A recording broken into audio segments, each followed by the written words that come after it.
Dunay nangutana kung unsa kunoy kahulugan sa iyang nga damgo. Ato siyang taguon sa pangalan nga Miss Ann. Matud pa niya nga nagdamgo siya nga naanod kuno siya sa baha.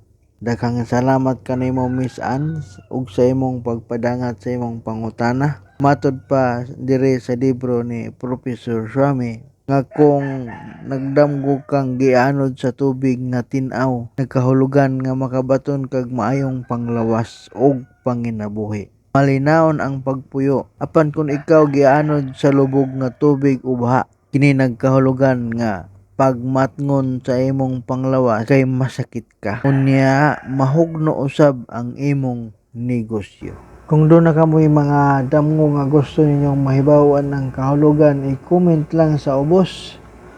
Kung wala pa ka makafollow, basin og di na ta magkita. Amping kanunay.